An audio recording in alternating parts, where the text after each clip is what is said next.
Let's get right into it. Number 8. Power nap problem solvers. The short sleep that supercharges your brain. When we think of habits of highly intelligent people, most imagine endless focus, long hours, and bottomless coffee.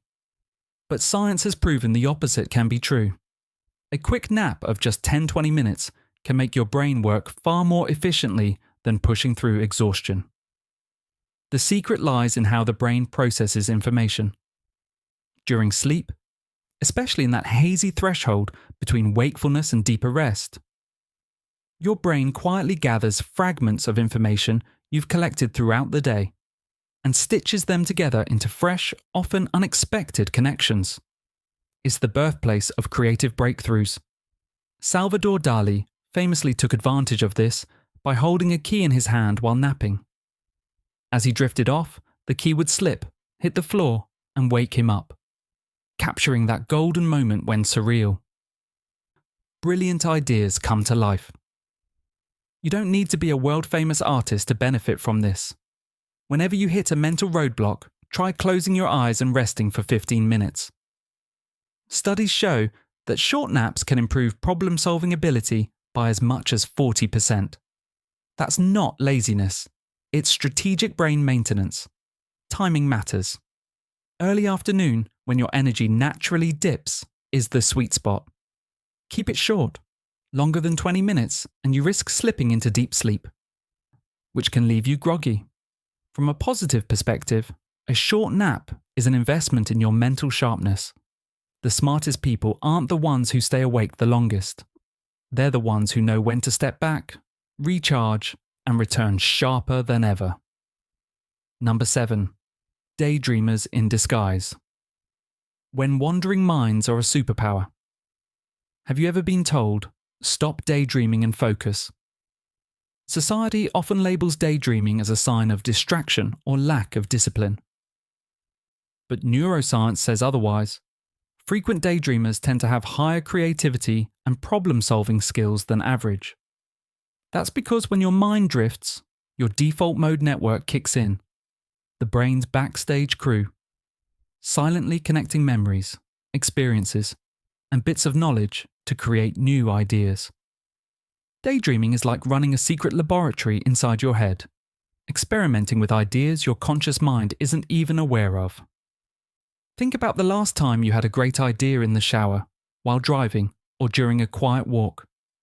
That was your brain at full creative throttle, not wasting time. History's great minds were often distracted geniuses. Einstein, for example, credited solitary walks and moments of quiet reflection as the birthplace of his most important theories. Here's the positive takeaway. Daydreaming isn't escaping reality. It's expanding it. By letting your mind wander, you're giving it the freedom to find connections you might never discover while laser-focused. The key is balance. Use daydreaming as a creative tool, not an all-day escape. Number 6. Sarcasm as a brain workout. Mental gymnastics in disguise.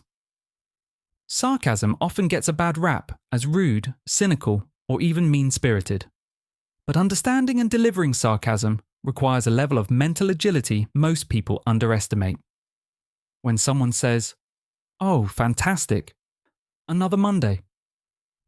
Your brain has to process at least 3 things at once: the literal meaning of the words, the intended meaning behind them, and the surrounding context to figure out the truth.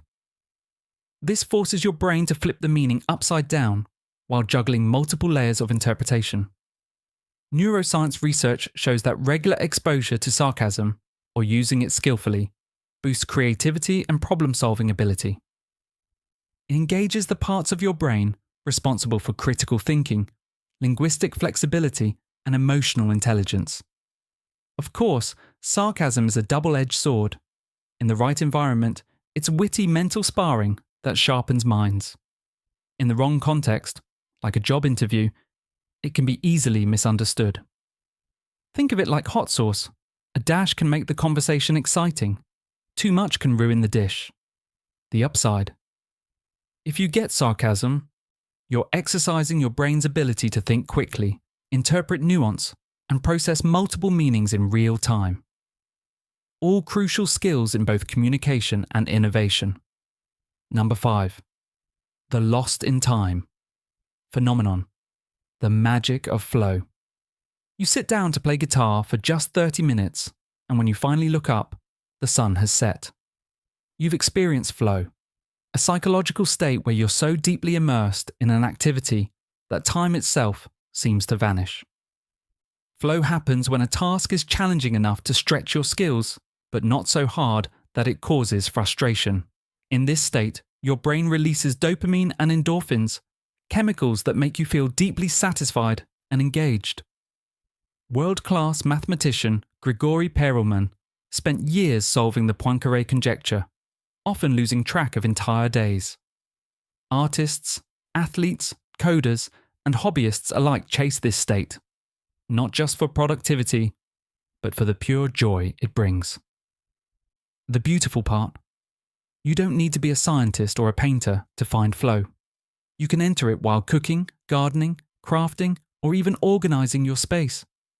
The key is choosing activities you genuinely enjoy that also challenge you enough to keep your brain engaged. Flow isn't just getting a lot done. It's a natural high that makes you both happier and more effective. It's one of the most powerful gifts your brain can give you. Number 4. Productive procrastination. Delaying the right way. Procrastination has a terrible reputation, but there's a productive kind, one that history's greatest minds have quietly used to their advantage. This is when you delay a big task, but fill that avoidance time with smaller, useful tasks. All while your brain continues working on the big one in the background. Leonardo da Vinci often left paintings unfinished for years, turning his attention to anatomy studies or engineering sketches. When he returned, he brought new insights and fresh inspiration. Psychologists call this the incubation effect, letting an idea marinate while you shift focus, allowing your subconscious to keep making connections. The trick is intentionality. Instead of doom scrolling, work on something tangential.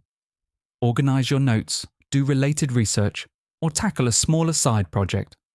That way, when you finally face the main task, you're armed with new ideas and a sharper perspective. In fact, mild deadline pressure can act as mental turbo mode, boosting creativity and focus. The key is to avoid letting that pressure cross into stress. The positive spin: you're not lazy. You're optimizing your brain's problem-solving timeline. You're playing the long game for better results. Number 3. Deep decision makers. The strength of taking your time. In a fast-paced world, slow decision makers are often mislabeled as indecisive. But in reality, thoughtful decision-making can be a sign of high-level strategic thinking. When faced with a choice, deep thinkers analyze everything: current data, past experiences, potential risks, long-term outcomes, and subtle details others might miss. It's like playing chess. You're not just looking at your next move, you're simulating multiple future scenarios. Research confirms that people who take more time to decide often make more accurate, long-lasting choices, especially in complex situations. They resist the pull of impulse and emotion, focusing instead on logic and foresight. So if you're the one who reads the entire menu twice before ordering, take heart. You're running mental simulations that others aren't even aware of. It's not overthinking, it's outthinking. The positive takeaway: your deliberate pace can be a competitive advantage, producing smarter, more reliable results in the long run. Number 2, the boredom problem. When your brain outpaces the world. Some people find repetitive, routine work almost unbearable. Not because they're lazy, but because their minds are simply moving faster than the task demands. It's like being a Formula One driver forced to crawl through rush hour traffic. That mismatch between mental capacity and environmental challenge can cause frustration, restlessness, and disengagement. Unfortunately, schools and workplaces often misinterpret this as impatience or poor discipline. Thomas Edison's teachers labelled him a difficult student because he struggled to sit still and follow routine lessons. Yet that restless curiosity fueled over 1,000 inventions. The positive side? If you get bored easily, it's often a sign that you need more challenging, stimulating environments. Instead of fighting your natural drive, find ways to channel it.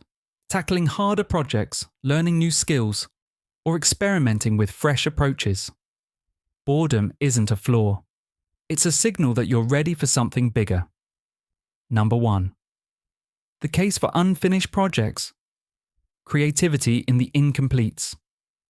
A desk covered in half-finished projects might look like a mess, but it can actually be a sign of a deeply curious and inventive mind. Leonardo da Vinci left behind countless unfinished works, many of which contained ideas centuries ahead of their time. People with multiple incomplete projects often excel at divergent thinking, generating numerous ideas and exploring many possible solutions. Not every seed grows into a tree, but each project adds to your idea inventory, a mental library you can draw from later. A concept abandoned today might become the perfect puzzle piece for tomorrow's breakthrough. Steve Jobs once said, "You can't connect the dots looking forward. You can only connect them looking backward." Every unfinished project is a dot waiting to be connected. The positive truth. Unfinished projects aren't failures. They're proof you're exploring, experimenting, and pushing boundaries. They're the raw material from which your future breakthroughs will be built. That's how groundbreaking innovations happen. That's all for today. I'll be making similar videos in the future. Subscribe to see them.